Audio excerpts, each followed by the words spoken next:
بسم اللہ الرحمن الرحیم۔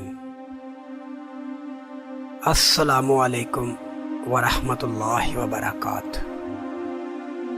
یہ کہانی ایک ماں کی ہے جو اپنے بیٹے کا مستقبل بنانے کے لیے ہر حد کراس کر دیتی ہے۔ آئیے اس ماں کی کہانی ملاحظہ فرماتے ہیں۔ میری شادی ایک ایسے گھر میں ہوئی جو گاؤں میں رہتے تھے اور سادہ سے لوگ تھے۔ شادی کے چند ماہ تک میرے شوہر کا رویہ میرے ساتھ اچھا نہیں تھا، کیونکہ اس کی ماں میرے شوہر کو گھر آتے ہی میرے خلاف بھڑکا دیتی تھی، کوئی نہ کوئی میری شکایت لگا دیتی، جس وجہ سے میرے شوہر میرے ساتھ اچھا سلوک نہیں کرتے تھے۔ لیکن میں نے صبر کا دامن ہاتھ سے نہ چھوڑا۔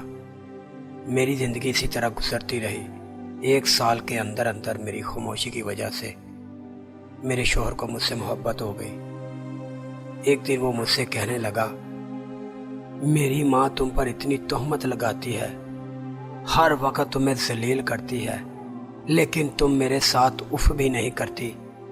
مجھے تمہاری اس ادا سے محبت ہو گئی ہے، تم نے مجھ کو اپنا گریدہ بنا لیا ہے۔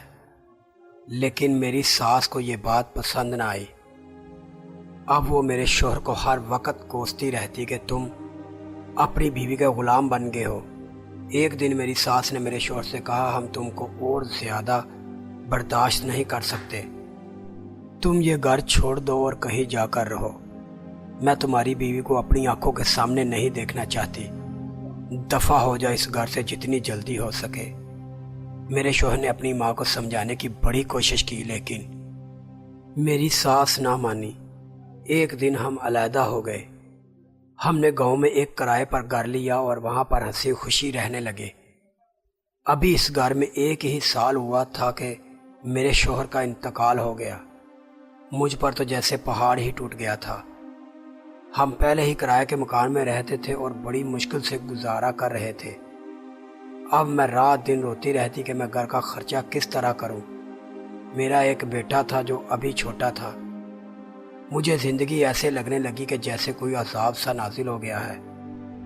ایک دن میں اپنی ساس کے پاس گئی کہ میری مدد کرو، میں کیا کروں، میرا کوئی وسیلہ نہیں ہے۔ میری ساس نے تو مجھے کھری کھری سنا دی۔ وہ کہنے لگی، تم منحوس ہو، تم نے میرے بیٹے کو پہلے مجھ سے دور کیا اور پھر میرے بیٹے کو کھا گئی، دفع ہو جا میرے گھر سے اور آئندہ مت آنا یہاں پر۔ جس کے ساتھ ہمارا رشتہ تھا وہ تو مر گیا ہے، اب کبھی بھی ادھر نہ آنا، ورنہ میں تمہارے ساتھ اچھا سلوک نہیں کروں گی۔ میں خاموشی کے ساتھ وہاں سے نکل آئی اور بڑی پریشان تھی۔ اب میں کیا کروں؟ پھر مجھے میری ماں کا گھر یاد آیا۔ میں نے کہا، چلو اپنی ماں کے گھر جا کر فریاد کرتی ہوں۔ جب میں اپنی ماں باپ کے گھر گئی تو میری ماں بات سن کر کہنے لگی، بیٹی ہم تو پہلے سے ہی غریب ہیں، ہم تمہاری مدد کس طرح کریں، ہم تو بوڑھے ہو چکے ہیں، ہم تو خود کسی کے سہارے پر ہیں، ہم تمہاری مدد کیا کریں، تم اپنی بھائی سے کیوں نہیں پوچھتی؟ میں نے اپنے بھائی سے بھی بات کی، لیکن اس نے بھی مجھے کوئی جواب نہ دیا۔ میں تھک ہار کر واپس گھر لوٹ آئی اور اپنے رب سے التجا کرنے لگی، یا اللہ میری مدد فرما، میں اس بچے کی پرورش کس طرح کروں؟ اچانک میرے شوہر کا دوست ہمارے گھر آ گیا۔ میں نے سوچا کیوں نہ اس سے مدد کی فریاد کروں، شاید کوئی مدد مل جائے۔ ابھی میں سوچ ہی رہی تھی کہ وہ مجھ سے کہنے لگا، بہن اگر کسی چیز کی ضرورت ہوئی تو مجھے یاد کرنا، آپ کا بھائی آپ کی مدد ضرور کرے گا۔ میں فوراً بولی، مجھے ابھی کچھ پیسے مل جائیں تو آپ کی بڑی مہربانی ہوگی، میں آپ کو واپس کر دوں گی۔ وہ مجھ سے کہنے لگا، ابھی تو میرے پاس پیسے نہیں ہیں، آپ شام کو میرے گھر آ جانا، میں آپ کو جتنے پیسے چاہیے میں دے دوں گا۔ میں بڑی خوش ہوئی کہ کوئی اللہ کا بندہ تو ملا جس نے مجھے نہ نہیں کی۔ میں شام کو اس کے گھر گئی تو اس کے گھر پر کوئی بھی نہیں تھا۔ میں نے آواز دی، بھائی کوئی گھر پر ہے؟ اندر سے آواز آئی، جی جی اندر آ جائیں۔ میں کمرے میں گئی تو دیکھا کہ میرے شوہر کا دوست اکیلا بیٹھا ہوا تھا۔ میں نے کہا، بھائی آج بھابھی نظر نہیں آ رہی۔ وہ کہنے لگا، وہ اپنے ماں باپ کے گھر گئی ہوئی ہے۔ آپ فرمائیں۔ میں نے کہا جی بھائی، وہ آپ کو تو پتہ ہے نا میں کس لیے آئی ہوں؟ وہ کہنے لگا جی بالکل پتہ ہے، کتنے پیسے آپ کو چاہیے؟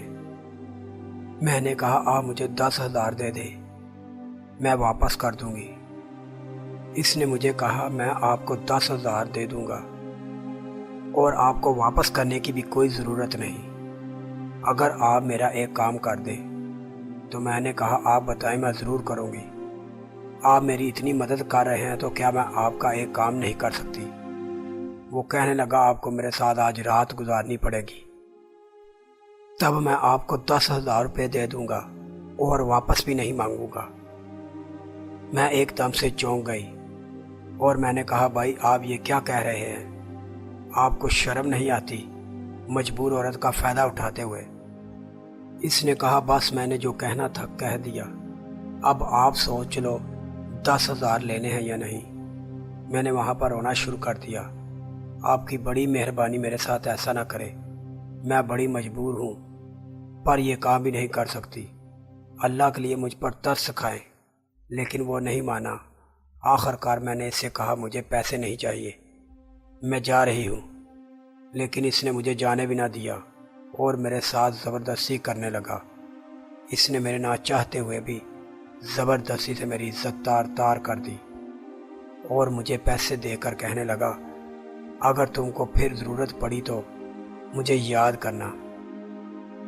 میں گھر آئی تو گھر پر مکان کا کرایہ لینے کے لیے مالک مکان بیٹھا ہوا تھا۔ مجھے دیکھ کر کہنے لگا بہن جی کتنے دن ہو گئے ہیں آپ کو کرایہ نہیں دے رہی اور آپ گھر سے بھی کافی دیر سے غائب ہیں، کہاں گئی ہوئی تھی؟ میں نے فوراً اس کو جواب دیا وہ میں کام کی تلاش میں گئی ہوئی تھی اور یہ لیں آپ کا کرایہ، اور مجھے جب بھی ضرورت پڑتی پیسوں کی تو میں اس کے ساتھ رات گزارتی اور میرا کام ہو جاتا۔ ایسے ہی کرتے کرتے میں ایک دن ہائی لیول کی کال گرل بن گئی۔ اب میں نے اپنے بیٹے کو شہر ہاسٹل میں داخل کروا دیا اور خود راتوں کو شہر جا کر اچھے خاصے پیسے کماتی۔ میں نے کچھ ہی سالوں میں ایک بنگلہ اور ایک کار خرید لی تھی اور عالی شان زندگی گزار رہی تھی۔ دن اور رات ایسے ہی گزرتے گئے۔ اب میرا بیٹا جوان ہو چکا تھا۔ اب وہ مجھ سے کہنے لگا ماں تم اب گھر پر ہی بیٹھو، تم کو کام کرنے کی کوئی ضرورت نہیں، مجھے شہر میں کام مل گیا ہے۔ میں بڑی خوش ہوئی اور بیٹے سے کہنے لگی اچھا اب میں کام نہیں کروں گی۔ بیٹا ایک ایسی جگہ کام کرنے لگا جو اس کی ماں کے بھی کسٹمر تھے۔ ایک دن وہ اپنے مالک کے سامنے اپنی ماں کا ذکر کرنے لگا کہ میری ماں نے مجھے بڑی محنت کے ساتھ پڑھا لکھا کر اس مقام پر پہنچایا ہے۔ میرا باپ تو مر چکا تھا لیکن میری ماں نے بڑی محنت کے ساتھ مجھے پروان چڑھایا ہے، اور اپنی ماں کی تصویر نکال کر اپنے مالک کو دکھائی کہ یہ میری ماں ہے۔ جیسے ہی مالک نے اس کی ماں کی تصویر دیکھی تو مالک ایک دم سے حیران ہو گیا اور کہنے لگا یہ تمہاری ماں ہے؟ اس نے کہا ہاں یہ میری ماں ہے۔ وہ کہنے لگا اب تم کل سے کام پر مت آنا۔ وہ کہنے لگا وہ کیوں؟ کیا ہوا آپ کو؟ مالک کہنے لگا یہ تو بڑی بدکار عورت ہے، یہ لوگوں کے ساتھ رات گزارنے کا کام کرتی ہے، اس لیے تم دفع ہو جاؤ۔ وہ لڑکا خاموش ہو گیا اور چند لمحوں کے بعد کہنے لگا کیا آپ بھی اس کے ساتھ رات گزار چکے ہیں؟ اس کا بیٹا بولا کیا آپ میرے لیے اس کو آج رات کے لیے بلوا سکتے ہیں؟ کیونکہ مجھے آپ کی بات پر یقین نہیں ہو رہا ہے۔ مالک کہنے لگا لو ابھی تمہارے سامنے اس کو فون کرتا ہوں۔ جیسے ہی مالک نے اس کی ماں کو فون کیا اس کے تو جیسے ہوش ہی اڑ گئے، کیونکہ اس کی ماں رات آنے کو تیار ہو گئی تھی۔ اب وہ رات کا انتظار کرنے لگا۔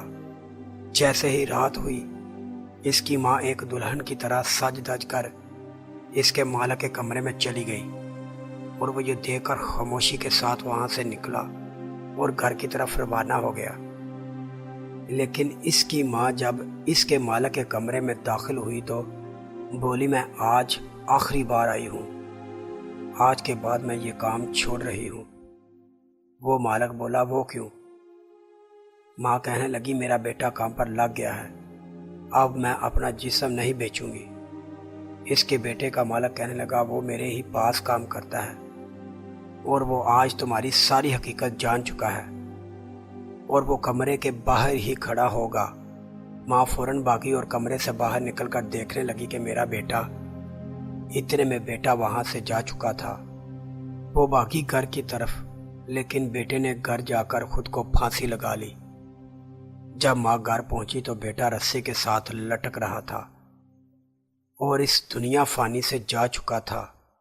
ماں نے جیسے ہی دیکھا کہ میرا بیٹا، جس کو میں نے اپنا جسم بیچ کر جوان کیا تھا، آج اس دنیا سے جا چکا ہے، ماں اچانک زمین پر گر کر بے ہوش ہو گئی، اور جب ماں کو ہوش آیا تو ماں پاگل ہو چکی تھی۔